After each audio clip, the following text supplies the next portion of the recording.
Shalom saudara, menjalani kehidupan sebagai orang percaya, seringkali kita diperhadapkan pada situasi yang tidak mengenakan, dan rasanya jika dipikirkan oleh akal pikiran manusia, hal itu mustahil untuk bisa kita lakukan dan lewati. Walaupun kita sudah menaati firman Tuhan, mendengarkan suara Tuhan, tapi terkadang kita masih mempertanyakan, apakah mungkin Tuhan tolong saya? Saya sudah taat, tapi kok saya belum melihat jawaban Tuhan? Pada Voice of Pentecost kali ini, kita akan belajar mengenai ketaatan di tengah kemustahilan. Kita akan belajar dari dua tokoh Alkitab yang diperhadapkan pada situasi yang sulit, kemudian mereka mendengar perintah Tuhan yang tidak masuk akal. Namun, mereka tetap taat akan suara Tuhan dan justru mereka mengalami kemenangan demi kemenangan. Yang pertama ialah Ishak. Dalam Kejadian 26 ayat 1-6, pada saat itu Ishak menghadapi bencana kelaparan di negerinya. Awalnya, Ishak berencana untuk mengikuti Abraham ayahnya untuk mengungsi ke Mesir. Tetapi, Tuhan menampakkan diri dan berfirman pada Ishak untuk tidak pergi dan tetap berdiam di negeri yang Tuhan suruh. Lalu, apa yang Ishak lakukan? Ishak memilih untuk taat akan suara Tuhan.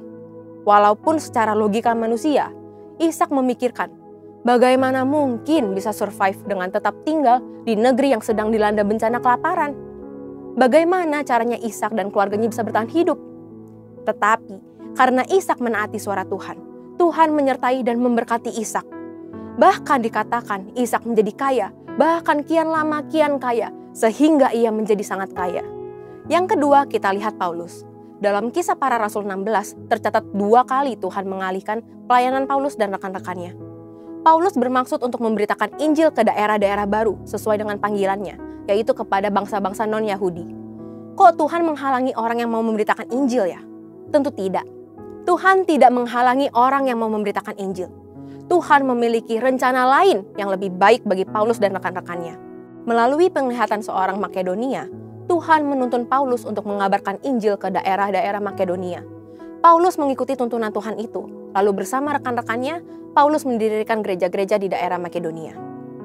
Ishak dan Paulus mempunyai pilihan untuk tidak menaati suara Tuhan karena sepertinya tuntunan Tuhan itu tidak masuk akal. Namun, mereka memilih untuk tetap taat mendengar suara Tuhan walaupun mereka tidak mengerti apa yang Tuhan sedang rencanakan bagi mereka. Begitu pula dengan setiap kita. Terkadang dalam kondisi sulit, Tuhan menuntun kita untuk melakukan hal-hal yang justru tidak masuk akal. Kita pun diperhadapkan pada pilihan untuk tetap taat mendengar suara Tuhan atau tidak. Bagaimana supaya kita bisa mendengar dan taat mengikuti suara Tuhan? Ada 3 hal yang dapat kita lakukan. Pertama, intim dengan Tuhan. Dalam Mazmur 25 ayat 14 dituliskan, Tuhan bergaul karib dengan orang yang takut akan Dia, dan perjanjiannya diberitahukannya kepada mereka. Untuk dapat bergaul dengan seseorang saja, kita harus sering bertemu dan berkomunikasi dengannya, bukan? Demikian juga jika kita ingin bergaul dengan Tuhan. Kita harus meluangkan waktu, memelihara hubungan dan komunikasi dengan Tuhan setiap hari. Dengan itulah kita bisa lebih mengenal dan menaati suara Tuhan. Kedua, pertajam kepekaan rohani kita. Sebagai orang percaya, inilah tanggung jawab kita untuk melatih pendengaran kita dalam mendengarkan suara Tuhan. Melalui doa, pujian, penyembahan, dan merenungkan firman itu siang dan malam, kita melatih kepekaan rohani kita. Dan yang terakhir, kita harus memikul salib. Barang siapa tidak memikul salibnya dan mengikut aku, ia tidak layak bagiku. Memikul salib berarti kita harus taat kepada suara Tuhan, sekalipun sulit. Tentu tidak mudah, maka dari itu diperlukan penguasaan diri dan dibutuhkan buah roh dalam kehidupan kita. Ketika kita taat untuk memikul salib, ketaatan itulah mendatangkan berkat, sebab Tuhan membalas setiap orang sesuai dengan perbuatannya. Memikul salib juga berarti memperkuat dan memperkokoh iman kita kepada Tuhan, apalagi ketika kita diperhadapkan pada situasi yang mustahil.